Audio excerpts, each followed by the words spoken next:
नमस्कार दोस्तों, जय माता दी। आज मैं आपको जेठ मास में नित्य नियम से सुनी जाने वाली सीता माता की नित्य नियम की कहानी सुनाने जा रही हूँ। तो प्रेम से बोलिए सीता माता की जय। राम आए, लक्ष्मण आए, देश के पुजारी आए, नित्य नियम का नियम लाए।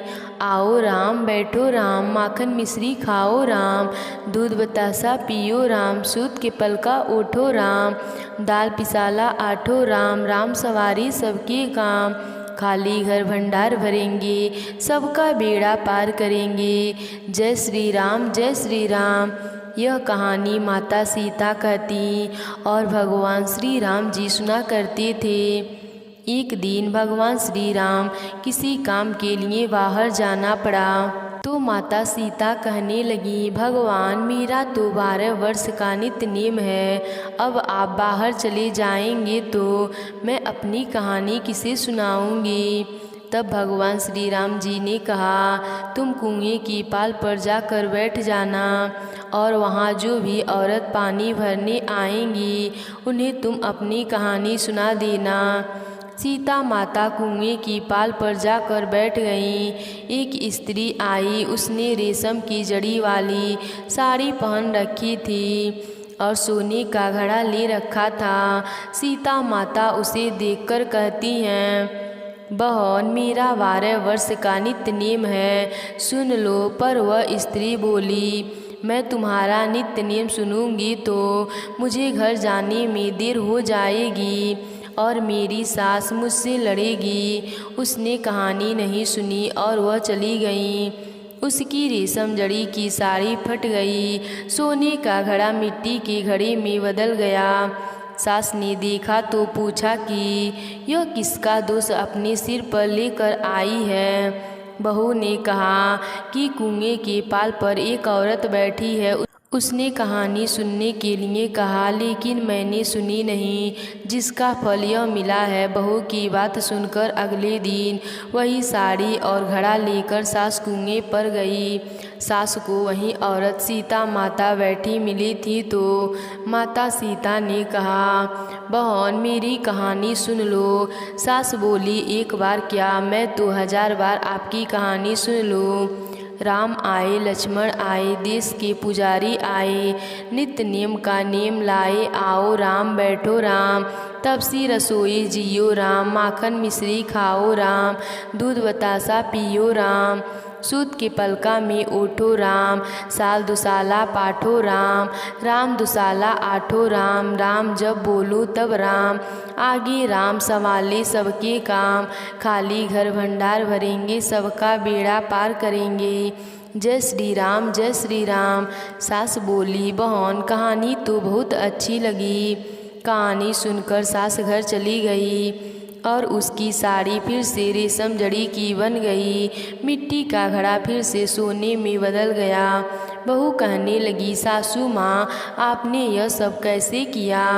सास ने कहा, बहू तू दोष लगा के आई थी और मैं दोष को उतार कर आ रही हूँ। बहू ने फिर पूछा कि वे कुएं वाली स्त्री कौन है। कि वह माता सीता थी। वो पुराने से नया कर देती हैं, खाली घर में भंडार भर देती हैं, वह लक्ष्मी जी की वास कर देती हैं, आदमी की जो भी इच्छा हो उसे पूरा कर देती हैं। बहू बोली कि ऐसी कहानी मुझे भी सुना दो। सास बोली, ठीक है, तुम भी कहानी सुन लो। सास ने कहानी शुरू कर दी। कहानी सुनकर बहू बोली, कहानी तो बहुत अच्छी लगी। सास ने कहा, ठीक है, इस कहानी को हम रोज़ कहा करेंगे। अब सास बहू रोज़ सवेरे उठती, नहाती धोती और पूजा करने के बाद नित्य नियम की सीता माता की कहानी कहती। एक दिन उनके वहाँ पड़ोसन की औरत आई और बोली कि बहन जरा सी आँच दे दो। तो वह बोली, आज तो अभी हमने लगाई ही नहीं। पड़ोसन ने कहा कि तुम सुबह 4 बजे से उठकर क्या करती हो। उन्होंने कहा कि हम सुबह उठकर पूजा पाठ करते हैं, फिर माता सीता की नित्य नेम की कहानी कहते हैं। पड़ोसन ने उनकी बात सुनकर कहा कि सीता माता की कहानी सुनने से तुम्हें क्या मिलता है? वे बोली, इनकी कहानी कहने से घर में भंडार भर जाते हैं, सारे काम सिद्ध होते हैं, मन की इच्छा पूरी होती है। पड़ोसन कहती है, बहन ऐसी कहानी तो मुझे भी सुना दो। फिर वह बोली, ठीक है, तुम भी कहानी सुन लो। पूरी कहानी सुनने के बाद पड़ोसन कहने लगी, बहन कहानी तो मुझे बहुत अच्छी लगी। अब वह पड़ोसन भी नित्य नेम सीता माता की कहानी कहने लगी। कहानी कहने से सीता माता ने पड़ोसन के भंडार भर दिए। तो ही सीता माता जैसे आपने उनके भंडार भरे, वैसे सबके भंडार भरना। कहानी कहने वाले सुनने वाले सबकी मनोकामनाओं को पूर्ण करना। तो प्रेम से बोलिए सीता माता की जय। बात भगवान राम के जन्म से पहले की है, जब भील आदिवासी कबीले के मुखिया अज के घर बेटी पैदा हुई थी। उसका एक नाम श्रमणा और दूसरा नाम सबरी रखा गया। सबरी की माँ इंदुमती उसे खूब प्यार करती थी। बचपन से ही सबरी पशु पक्षियों की भाषा समझकर उनसे बातें करती, और जब सबरी की माँ उसे देखती तो कुछ समझ नहीं पाती थी। कुछ समय बाद एक पंडित ने सबरी के परिवार को बताया कि वो आगे चलकर सन्यासी बन सकती है। इस बात का पता चलते ही सबरी के पिता ने उसका रिश्ता तय कर दिया।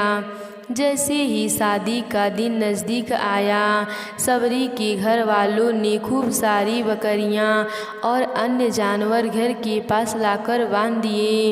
एक दिन जब सबरी की माँ उसके बाल बना रही थी तो उसने माँ से पूछा, इतने सारे जानवर हमारे घर क्यों लाए गए हैं? माँ ने जवाब दिया, बेटी तुम्हारा विवाह होने वाला है, इसीलिए हम लोगों ने इनका इंतजाम बलि के लिए किया है। तुम्हारी शादी के दिन ही बलि प्रथा होगी और फिर इनसे स्वादिष्ट भोजन बनाकर सबको परोसा जाएगा। यह सब सुनकर सबरी दुखी हो गई। काफ़ी देर तक सबरी ने उन जानवरों को आज़ाद करने के बारे में सोचा।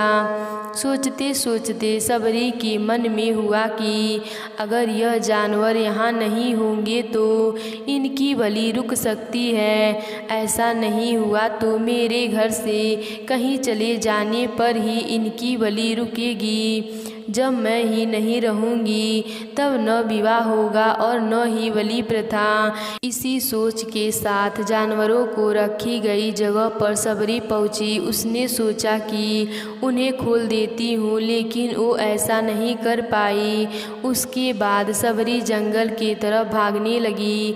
भागते भागते सबरी ऋषि मुख पर्वत पहुँच गई। वहाँ करीब 10,000 ऋषि रहा करते थे। सबरी को लगा कि वो भी इसी जंगल में किसी तरह ऋषि मुनियों की सेवा करके अपना जीवन जी लेगी। वो चुपचाप उसी जंगल में एक हिस्से में ही किसी तरह से रहने लगी। सबरी रोजाना ऋषि मुनियों की झोपड़ी के आगे झाड़ू लगाती और हवन के लिए लकड़ियाँ भी ला कर रख देती।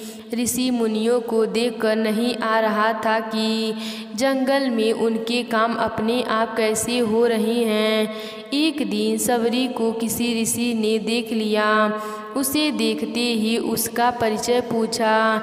जैसे ही सबरी ने बताया कि वह भील आदिवासी परिवार से संबंध रखती है तो उसे ऋषियों ने खूब डांट लगाई। सबरी को इस बात का बिल्कुल भी पता नहीं था कि उसकी जाति छोटी है और उसे ऋषियों द्वारा जात की वजह से अपमान सहना पड़ेगा। इतना सब होने के बाद भी सबरी हर ऋषि मुनि के दरवाजे पहुंचती और उनके आंगन में झाड़ू लगाकर उनसे गुरु दीक्षा देने के लिए कहती। हर कोई सबरी को उसकी जात की वजह से अपने आश्रम से भगा देता था। ऐसा होते होते काफ़ी समय बीत गया। उसके बाद सबरी मतंग ऋषि की कुटिया में पहुंची। वहां पहुंचकर मतंग ऋषि को सबरी ने बताया कि वह उनसे गुरु दीक्षा लेना चाहती है। उन्होंने खुशी खुशी उसे अपने गुरुकुल में रहने दिया और भगवान से जुड़ा ज्ञान देते रहे। सबरी ने भी अपने गुरु मतंग ऋषि की सेवा करने में कोई कसर नहीं छोड़ती। वह गुरुकुल के भीतर सारे काम करती थी। सबरी ने खुश होकर मतंग ऋषि ने उसे अपनी बेटी बना लिया। समय के साथ मतंग ऋषि का शरीर बूढ़ा हो गया। उन्होंने एक दिन सबरी को अपने पास बुलाया और कहा, बेटी, मैं अपना देह त्यागना चाह रहा हूँ। बहुत साल हो गए हैं इस शरीर में रहते रहते। सबरी ने दुखी मन से कहा, आपके ही सहारे मैं इस जंगल में रह पाई हूँ। आप ही चले जाएंगे तो मैं जीकर क्या करूँगी। आप अपने संग मुझे भी ले जाइए, मैं भी देह त्यागूंगी। मतंग ऋषि ने जवाब दिया, बेटी, तुम्हें चिंता करने की ज़रूरत नहीं है। राम तुम्हारी चिंता करेंगे और ध्यान भी रखेंगे। सबरी ने राम का नाम सुनने के बाद पूछा, वो कौन है और उन्हें मैं किस तरह से ढूंढूंगी। मतंग ऋषि ने बताया, राम कोई और नहीं भगवान हैं। वह तुम्हें सारे अच्छे कर्म का फल देंगे। तुम्हें उन्हें ढूंढने की कोई ज़रूरत नहीं है। वो एक दिन खुद तुम्हें खोजते हुए इस कुटिया में आएंगे और तुम्हें उनके हाथों ही मोक्ष मिलेगा। तब तक तुम इसी आश्रम में रहो। इतना कहते ही मतंग ऋषि ने अपना शरीर त्याग दिया। सबरी के मन में मतंग ऋषि के जाने के बाद से एक ही बात थी कि भगवान राम स्वयं उससे मिलने आएंगे।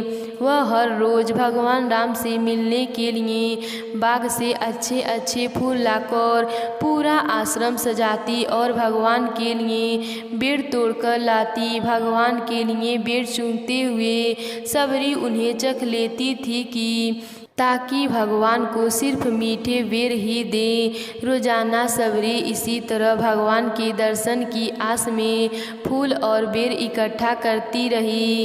इस तरह इंतजार में कई साल बीत गए। सबरी का शरीर एकदम वृद्ध हो गया।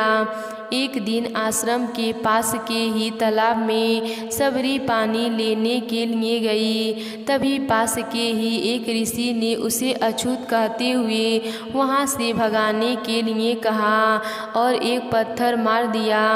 वो पत्थर जब सबरी को लगा तो उसे चोट लगी और खून बहने लगा। बहते हुए खून की एक बूंद उसी तालाब के पानी में गिर गई। तभी पूरा तालाब पानी खून में बदल गया। यह सब होता देखकर ऋषि ने सबरी को ही डांटा और कहा कि पापनी, तुम्हारी वजह से पूरा पानी खराब हो गया है। रोज ऋषि उस पानी को साफ करने के लिए अपनी कई तरह के विद्याओं का इस्तेमाल करते। कई सारे जतन करने के बाद भी कुछ नहीं हुआ। फिर उन्होंने गंगा जैसी कई पवित्र नदियों का जल भी उस तालाब में डाला। फिर भी तालाब का पानी साफ नहीं हो पाया और वो खून जैसा ही रहा। कई सालों तक तालाब के पानी को साफ करने की कोशिश के बाद भी कुछ काम नहीं आया तो ऋषि ने थक कर सब कुछ छोड़ दिया। इस घटना के बाद सालों के बाद भगवान राम अपनी पत्नी सीता के हरण के बाद उन्हें ढूंढते हुए उसी तालाब के पास पहुँचे। ऋषि मुनियों ने उन्हें पहचान लिया।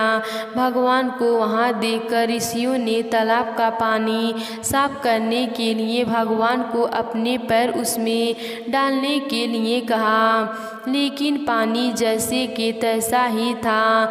ऋषि मुनियों ने भगवान से भी कई अन्य जतन करवाए, लेकिन वो पानी जस का तस खून जैसा ही रहा। तब भगवान ने ऋषियों से पानी के रक्त के बदलने की कहानी पूछी। तब ऋषि ने सबरी को पत्थर मारने वाली सारी बात बता दी। उसके बाद कहा कि वो महिला ही अपवित्र है, छोटी जात की है, इसीलिए सब कुछ हुआ है। उसी वक्त भगवान राम ने कहा, यह सब आप लोगों के खराब वचनों से हुआ है। सबरी को इस तरह के शब्द बोलकर आप लोगों ने उसे नहीं बल्कि मेरे दिल को घायल किया है। इसी घायल दिल के रक्त का प्रतीक यह तालाब का लाल पानी है। आगे भगवान राम बोले, कहाँ है ओ माई, मैं उनसे मिलना चाहता हूँ। तब तक सबरी उसी तालाब के पास पहुंच जाती है। इस दौरान सबरी के पैर को ठोकर लगती है और कुछ धूल उस तालाब में गिर जाती है। तभी सारा पानी साफ हो जाता है। भगवान सबसे कहते हैं कि देखिए, आप लोगों ने क्या कुछ नहीं किया, लेकिन पानी साफ नहीं हो पाया। अभी सिर्फ इसके पैर की थोड़ी सी धूल ने ही तालाब का पानी साफ कर दिया। भगवान राम को सबरी पहचान चुकी थी। उन्हें प्रणाम करके सबरी ने कहा, भगवान आप मेरे साथ कुटिया में चलिए। भगवान भी खुशी खुशी सबरी के साथ चल पड़े। फूलों से सबरी ने भगवान राम का स्वागत किया। वो सीधे बेर तोड़ने के लिए बाग में गई और चख चख कर उनके लिए बेर लेकर आई। उन्होंने बड़े ही प्यार से भगवान राम को और उनके भाई लक्ष्मण को बेर दिए। भगवान राम ने भी उतने ही प्यार से उन बेर को खाना शुरू किया। तभी बेर देखकर मुंह बनाते हुए लक्ष्मण ने कहा, भैया यह तो बेर जूठे हैं, उन्हें आप कैसे खा सकते हैं। भगवान ने जवाब दिया, लक्ष्मण यह जूठे नहीं बल्कि बहुत मीठे हैं। सबरी माई हम सब के लिए यह बहुत प्यार से तोड़ कर लाई हैं। इतना कहकर भगवान राम प्यार से उन बेर को खाने लगे। भगवान ने जाते हुए सबरी माई से कहा, आप मुझसे जो चाहें वह मांग सकती हैं। सबरी ने उन्हें कहा, मतंग ऋषि के कहने पर मैं आज तक सिर्फ आपके दर्शन करने के लिए ही जी रही हैं। अब आप मुझे मोक्ष प्रदान कीजिए, मैं अपना शरीर आपके सामने ही त्यागूंगी। उसी वक्त सबरी ने अपना शरीर त्याग दिया। भगवान राम ने अपने हाथों से उनका अंतिम संस्कार किया और सीता माँ की खोज में आगे बढ़ गए। इस तरह से ऋषि मतंग की बात सच साबित हुई और सबरी को भगवान राम के दर्शन भी हुए। तभी से भगवान राम को सबरी के राम भी कहा जाने लगा। सच्ची श्रद्धा हो तो भगवान के दर्शन जरूर होते हैं। तो प्रेम से बोलिए श्री रामचंद्र जी की जय।